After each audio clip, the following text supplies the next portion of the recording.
Boxing update tayo mga tol. Pacman versus Conor Ben seryosong matutuloy na. Matapos mapospon ang laban ni Pacman kontra Buakaw Banchamek, si Conor Ben naman ang gustong hatawin. Ayon sa report, inaantay na lang na makalusot sa Boxing Board of Control ang laban ni Conor Ben. Nagkaroon kasi ng kaso si Conor Ben dahil nakita nito ng pinagbabawal na gamot sa katawan. Pero hindi yan inaamin ni Conor Ben dahil hindi daw siya kailanman gumamit ng gamot.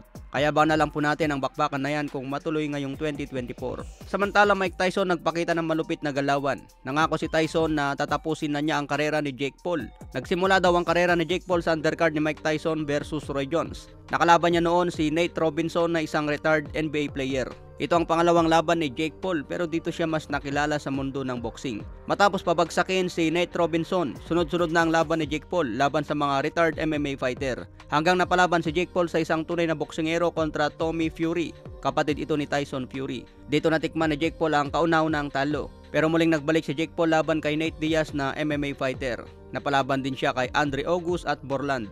Marami ang nagsasabi na mababang level ang nilalabanan ni Jake Paul pero mas malaki pa ang bayad kumpara sa mga boxing champion. Kaya marami din ang naiinggit dito kay Jake Paul. Ginamit ang kasikatan para gatasan ang boxing. Sa darating na July 20, makakalaban niya ang isang legendary heavyweight champion na si Mike Tyson. Pinafinalize ng promoter kung isang professional fight o exhibition. Kung professional fight mga tol, ito ang unang pagbabalik ni Tyson matapos matalo noong 2005.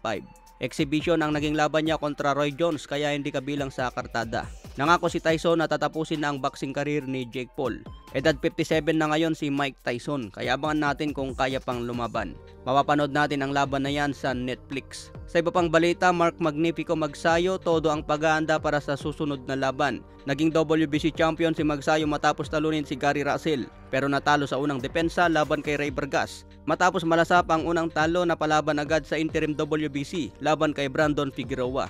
Nabigo ulit si Mark Magsayo at natikpan ang pangalawang talo. Dahil sa kanyang pagkatalo, umakyat si Magsayo sa super featherweight 130 pounds. Nakalaban niya si Isaac Abelar, sinasabing tune-up fight kaya tinapos lang ni Magsayo hanggang round 3. Sa ngayon edad 28 na si Magsayo. Mag-aantay lang tayo kung kailan ang next fight sa super featherweight 130 pounds. Samantala, Ryan Garcia sinasanay ang jab para tapatan ang jab ni Haney. Todo training ngayon si Ryan Garcia, sabay ingay sa social media.